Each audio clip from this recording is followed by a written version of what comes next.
Fala pessoal, seja muito bem-vindo, seja muito bem-vindo de volta ao canal. Nesse vídeo a gente vai dar sequência à nossa série de vídeos falando sobre o livro Manual DevOps. Realmente demorou um pouquinho para sair essa segunda parte, mas as outras vão sair um pouco mais rápido, mas foi por um bom motivo. Eu estava na organização do DevOps Day São Paulo, que aconteceu no último dia 18 de maio, então eu estou gravando esse vídeo aqui uma semana depois do evento, depois das coisas esfriarem, porque nas últimas semanas foi bem corrido. Então vamos dar sequência aqui, a gente vai falar sobre a resenha do Manual DevOps e a gente vai focar aqui sobre os mitos, né? É importante quando a gente começa a trabalhar com DevOps, a gente entender o que é verdade e o que é mentira. Muitas coisas você vai entender realmente na prática, você vivenciando e tudo mais, mas outras coisas eu já posso adiantar para você, e principalmente são coisas que falam no livro. Então aqui eu trouxe até os pontos que a gente vai abordar, né? A ideia do livro, como um todo, é falar sobre como aplicar transformações DevOps. Então, como você vai estar aplicando a cultura DevOps, ferramentas DevOps no seu dia a dia, na sua empresa, para você ter melhores resultados, né? Então, a gente tem inúmeros benefícios quando a gente fala sobre DevOps, mas ainda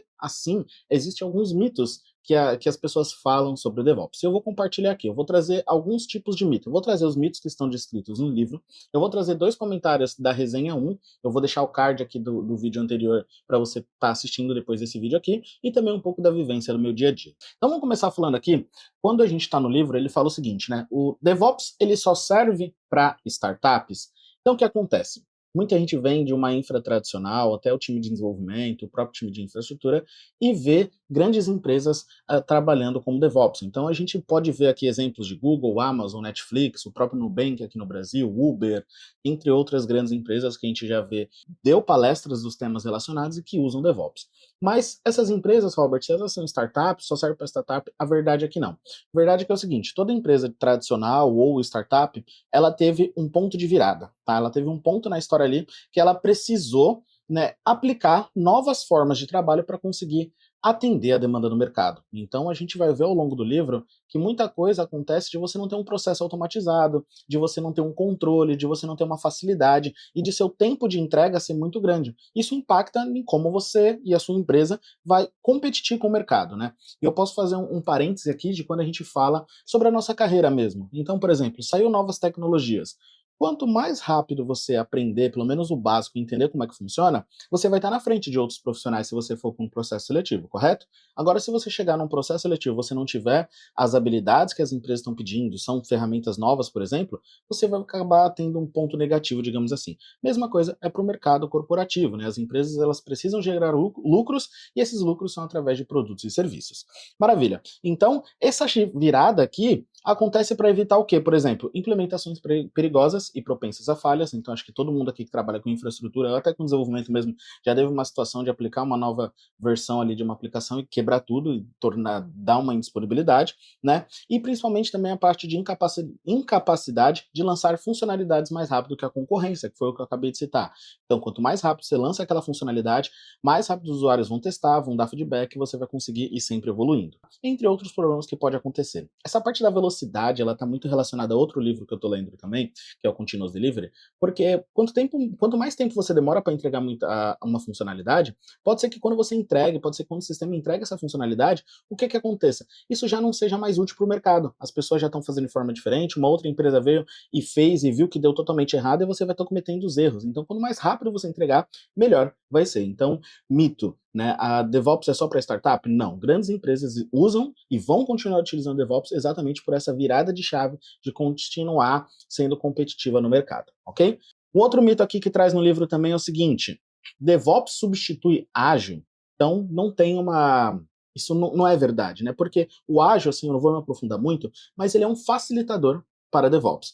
Como assim, Robert? Porque ele foca em pequenas entregas, só que de forma contínua. Então você entrega uma parte do software, você entrega uma parte da funcionalidade, você entrega uma parte da infraestrutura e você vai evoluindo de acordo ali com o passar do tempo. Seja você usa Scrum, seja você usa Kanban, né? Scrum então no modelo de sprints e Kanban se você usa só o card de backlog e in progress, done, etc. Então assim, é a forma de você pegar um pacotão, tá? Pegar um pacote grande de uma aplicação e desenvolver pequenas partes. E essas pequenas partes elas já vão ser entregues para o usuário testar. E aqui vem um ponto interessante. Eu estava ouvindo num podcast recentemente, que é o seguinte, não basta você entregar uma pequena parte do bolo, né? Então, por exemplo, pensa num bolo em camadas aqui. tá? Isso aqui é uma referência do podcast, infelizmente eu não lembro qual podcast que é, mas se eu lembrar eu coloco aqui na descrição. E eu vou tentar trazer essa analogia. Vamos supor aqui que você precisa do seguinte. Vou fazer um outro exemplo até para não, como eu não sei a fonte, então vou tentar, não lembro a fonte, né? Então vou tentar trazer um outro exemplo, que é o seguinte. Pensa numa cama. Então você está montando ali um quarto, beleza? O que você precisa, né, pro quarto? Você vai colocar ali um colchão. Não adianta você ter um colchão e não necessariamente você ter um lençol. Se é um lugar de frio, você tem não ter um cobertor, não ter uma fronha. Talvez pode ser um lençol um pouco mais simples, pode ser aqueles lençóis baratinhos. Tá? É que nem quando você se muda de casa, você compra um colchão. Muitas vezes, por exemplo, eu mudei para esse novo apartamento, eu mudei só com um colchão. Então eu fui lá, comprei os lençóis baratinhos, comprei um cobertor baratinho, uma fronha baratinha. Depois eu fui evoluindo. Pô, esse lençol aqui, ele não é legal. Esse lençol aqui, ele desbota. Esse lençol, ele pode rasgar fácil, e aí você vai evoluindo, mas você tem que entregar um pacote para que o usuário ele consiga usufruir daquela ferramenta como um todo, mesmo com funcionalidades básicas, com umas versões um pouco mais simples. Então acho que a analogia mais próxima é conseguir trazer aqui para vocês. Então o ágil ele vai ajudar exatamente nisso, né? E as práticas DevOps também seguem esse modelo. Então a ideia do código sempre que esteja ele potencialmente inviável ao final de cada desenvolvimento, então você terminou, fez o commit, gerou a release ali, ele está pronto, você pode lançar, você pode colocar ele. Obviamente entram recursos como, por exemplo, o Feature Toggle. Às vezes você não finalizou uma feature, mas você finalizou parte dela e você já coloca isso no código, você já envia esse pacote, só que você não ativou ainda isso para os usuários. Então é uma forma muito interessante de vocês trabalhar. O outro ponto é, DevOps é incompatível com ITIL.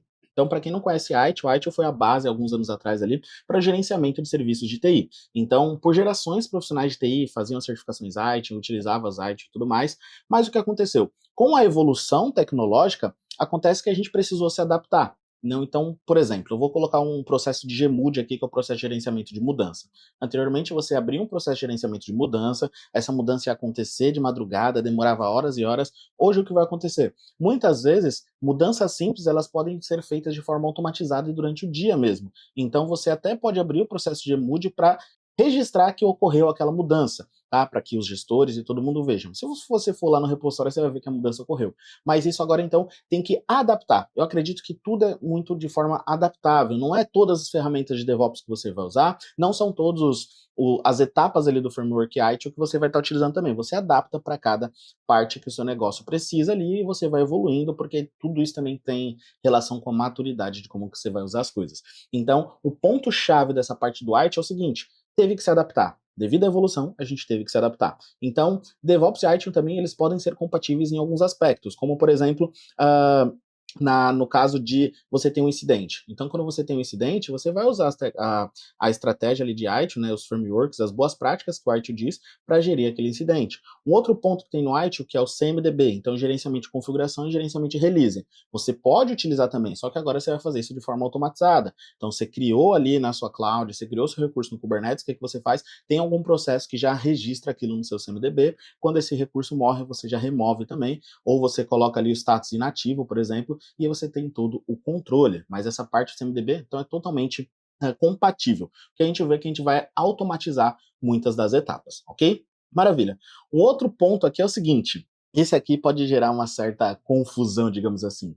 DevOps é incompatível com segurança da informação e conformidade. Existem agora alguns lugares que você tem área de DevSecOps, mas a ideia, se você vê a ideia do DevOps, é o quê? Não é só você juntar o time de Dev e o time de infraestrutura, o time de Ops. Não. É você juntar Dev, é você juntar QA, é você juntar segurança e é você juntar também o time de operação. Isso, o que vai fazer? Você vai unir todos os times e eles vão contribuir junto para aquele processo. Então, não significa que todos vão estar 100% focados, mas todos vão dar a sua opinião, todos vão montar a estratégia, cada um vai construir a sua parte e aí depois se junta. Isso é principalmente o seguinte, você não espera para corrigir um problema de segurança depois que a aplicação está em produção.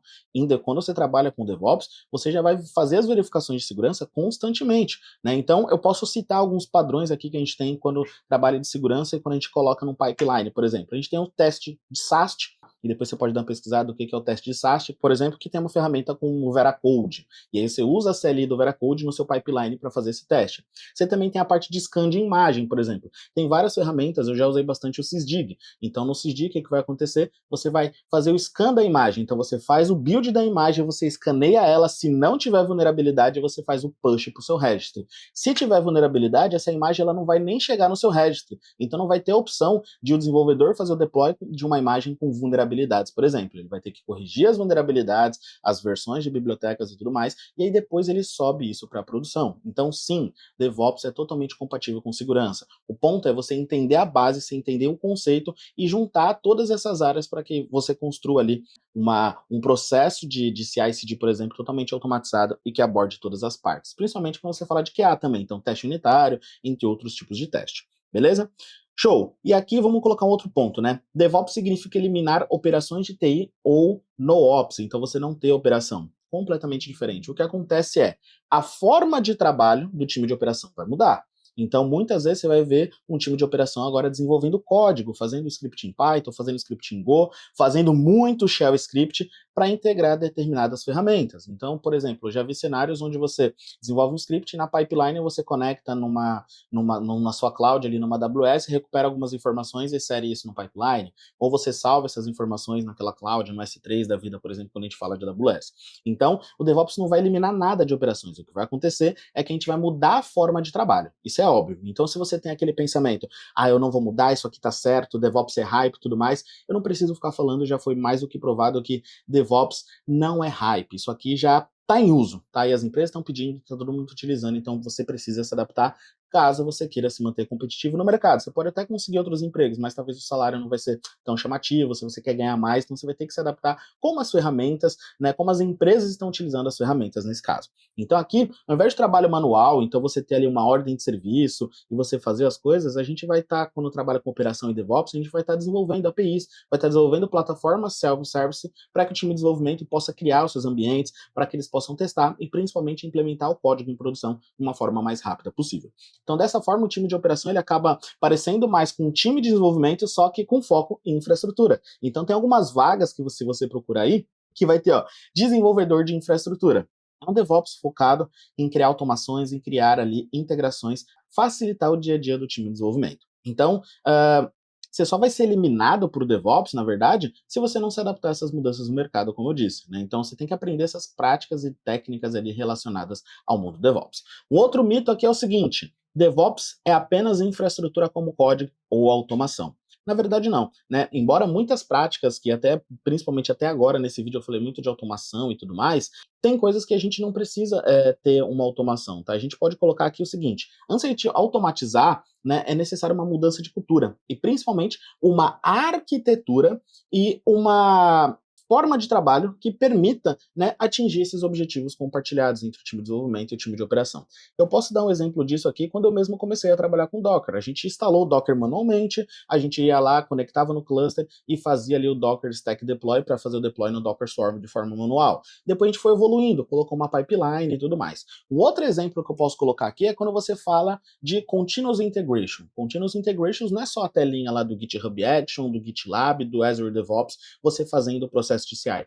Integração contínua é um processo que começa durante o desenvolvimento. Então não adianta você ter um desenvolvedor que ele desenvolve por 3 meses localmente, quando ele vai fazer o commit, quando ele vai fazer o push para o repositório, tem um monte de conflito, porque outros desenvolvedores alteraram os mesmos arquivos, e aí conflito de repositório. Aí vai passar mais 3 meses tentando resolver esses conflitos. Então o ideal é, comitou, vai lá, terminou, comita, faz o push, porque durante esse processo de commit e push, o que vai acontecer? O processo de integração contínua realmente estar acontecendo, tá? Você vai ver, se tem um conflito ali, o dev ele já vai corrigir na hora, se tem uma vulnerabilidade em uma determinada biblioteca destacada ali, que foi demonstrada pelo processo de CI, pelos testes, ele vai conseguir já corrigir na hora, ele não vai esperar 3 meses para saber, a biblioteca que eu utilizei aqui, ela está com vulnerabilidade, e a nova versão muda todos os métodos, então vou ter que mudar boa parte do meu código. Você consegue fazer isso ali diariamente. Então, mais uma vez, você não precisa simplesmente realmente automatizar, se você já conseguir implementar muito da cultura,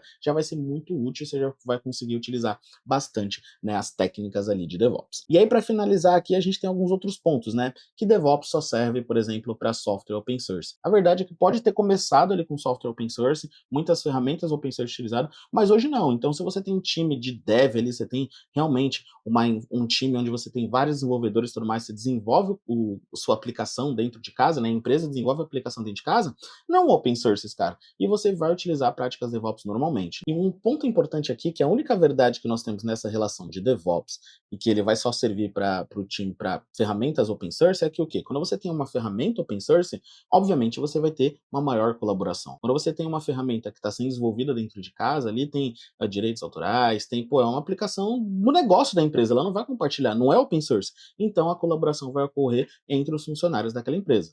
E isso é muito importante para você entender. Então é nítido que é totalmente um mito, né? DevOps, se você consegue utilizar, seja open source ou não seja. Agora eu vou trazer alguns comentários aqui para mim trazer meu ponto de vista também, que é muito importante, que é o seguinte. Por exemplo, aqui, eu não sei, vou dizer o nome, mas aqui, Leastone2746. Lá no vídeo anterior você vai conseguir ver isso nos comentários. Ele colocou o seguinte, que ele escuta muito dizer que DevOps é para qualquer profissional de TI, tanto na área de dev quanto na área de infra. Mas ao estudar, ele vê os conteúdos sempre que ele percebe mais facilidade de entendimento para devs. Aí eu vou colocar um ponto aqui para vocês. Se vocês verem na prática que realmente dev, ele não sabe nada de DevOps, realmente deveria estudar mais, vocês vão ver que essa absorção pela área de devs com a relação de infraestrutura é totalmente um mito. Não é. Por exemplo, tem dev que ele não sabe fazer uma integração contínua, ele não consegue ficar commitando toda hora, não consegue fazer os pushes toda hora, não consegue fazer um commit ali que tenha realmente aquela alteração para que seja possível depois voltar para aquela alteração, ou fazer um cherry pick, por exemplo, a gente pode falar no outro vídeo sobre isso, para uma outra branch. Então, a gente tem que fazer um esforço maior com o dev. Por isso que tem aquela brincadeira, né? O DevOps é babá de dev, porque muitas vezes realmente você vai ter que estar ensinando, estar demonstrando, porque ele vai se preocupar com o código. O restante, muitas vezes, ele não vai se preocupar. Então, assim, não, né? A diferença que muda aqui, que você tem esse entendimento, é o seguinte, é porque o time de infra, a gente ainda tem a cabeça muito engessada, conecta na máquina. Eu já vi, assim, ambientes onde eu já implementei no passado uma estrutura de Kubernetes, uma estrutura de Docker Swarm, e aí o pessoal perguntando, como é que eu me conecto agora no container via SSH? Porque ele tinha aquele pensamento que ele tinha que conectar no container via SSH. Mas não precisa, porque você não vai fazer alteração dentro do container. Como que eu vejo o log? Qual que é o arquivo de log que eu vou ver? Não, você vai ver o log ali pelo kubectl log, você vai ver o log pelo Docker Container Logs, entendeu? A cultura muda um pouquinho, a forma de trabalho, mas quando você entende isso daqui, aí você vai deslanchar cada vez mais. Beleza, e outro ponto, né? Os conceitos que a gente tem, né, para a parte de infra, o único ponto adicional é que você vai ter que aprender um pouco mais de programação. Mas todo o conceito que a gente já tem de redes, de funcionamento de sistema operacional, de funcionamento de arquitetura, isso vai ser muito útil no seu processo de transição para DevOps, por exemplo. O que muitas vezes um desenvolvedor ele não tem essa pegada de entender como é que funciona a redes, de entender como é que funciona o SEO, ele sabe do código. E aí ele tem um conhecimento muito superficial quando tem dessas outras áreas que são ligadas à infraestrutura. Maravilha? Então espero ter respondido ali. Isso é um mito também. Outro ponto aqui é o Luiz, ele falou o seguinte, eu ouvi falar que DevOps é mais preocupado com agilidade do que qualidade e segurança. Eu expliquei alguns pontos atrás, né? Quando eu falei de ágil. A verdade não. Se você tiver a cultura bem definida e você juntar esses times, definir o padrão e tudo mais, você vai ter ali, ó, o centro do DevOps é você todo o feedback mais rápido possível. Então, se você faz o push ali para o repositório, já tem os testes rodando, você já vai saber se aquilo quebrou ou não. Olha a qualidade aí. Se você tem a parte de teste de segurança, scan de imagem, entre outros testes, o que é que vai acontecer? Você já vai ter ali no seu processo de CI, por exemplo. Não vai esperar chegar em produção. Então, não. Né? DevOps não é mais focado em agilidade do que segurança e qualidade. O ponto é que nem todo mundo tem a maturidade para usar DevOps da forma, digamos, correta ou seguindo as boas práticas que outras empresas usam. Isso aí, por isso que pode passar esse entendimento para você. Beleza? Maravilha, pessoal. Então aqui eu trouxe os mitos ali, eu comentei um pouco dos mitos que estão relacionados, né, no livro, trouxe alguns comentários e um pouco da minha vivência nos meus comentários aqui sobre todos esses mitos, e eu espero que tenha ajudado para você, tá? Então até aqui a gente viu os mitos relacionados ao DevOps, e eu vejo dois pontos, tá? A forma de pensar ok? E a vontade de conhecer o novo. Então você pode até pensar numa forma mais tradicional, uma arquitetura mais tradicional, você sente mais confiança naquilo porque você trabalha com aquilo há muito mais tempo. Mas quando você está afim de conhecer o novo, você vai ver que faz muito sentido você mudar. E DevOps não é mais hype, não tem essa mais história, não tem mais essa história, né? DevOps é necessidade para que as empresas se mantenham competitivas. O outro ponto é que aprenda, tá? Aprenda para não correr o risco de perder novas oportunidades. Então a nossa carreira ela tem sempre que estar uma constante evolução. Obviamente vai ter momentos que a gente vai chegar num platô, a gente vai dar uma estabilizada, vai descansar um pouco, mas outros momentos a gente vai ter que acelerar firme para continuar, como que eu posso dizer, competitivo no mercado. E eu não falo não só competitivo no mercado, mas eu falo assim, pessoalmente, que você ter aquela vontade de trabalhar, você olhar aquele projeto que você entregou e falar, caramba, a gente fez isso, velho, olha que sensacional, olha a facilidade para trabalhar agora, olha como a gente usando essa ferramenta ajudou em X pontos. Então, essa vontade, né, esse tesão de trabalhar com tecnologia, isso vai fazer com que você continue estudando e continue evoluindo. Se você chegou até agora e não é inscrito no canal, já se inscreve no canal, a gente está aqui numa pegada muito forte de produzir bastante conteúdo. Eu fiz um investimento aqui, muitos equipamentos, câmera nova, lente nova, notebook novo, adeus WSL, para trazer um conteúdo para você muito bom, muito forte, principalmente um conteúdo que ele é real, né? A gente não vai vender história, não vai falar que tudo é fácil, tem suas dificuldades, mas principalmente tem os benefícios. Os benefícios é para você de forma pessoal, profissional e está diretamente ligada à sua qualidade de vida, a qualidade de vida que você pode proporcionar para sua família, e eu falo isso por experiência própria. Então, novamente, se você não é inscrito, já se inscreve no canal. Se você gostou desse vídeo, já curte o vídeo aqui para que o YouTube entenda que esse vídeo é um vídeo legal, que as pessoas têm que assistir, elas têm que se preparar, e também deixa o seu comentário. Eu quero saber sua relação com esses mitos de DevOps, se você está lendo o livro, se você já comprou o livro, se você vai comprar ou não. Espero que você tenha gostado, eu vejo você no próximo vídeo. Valeu!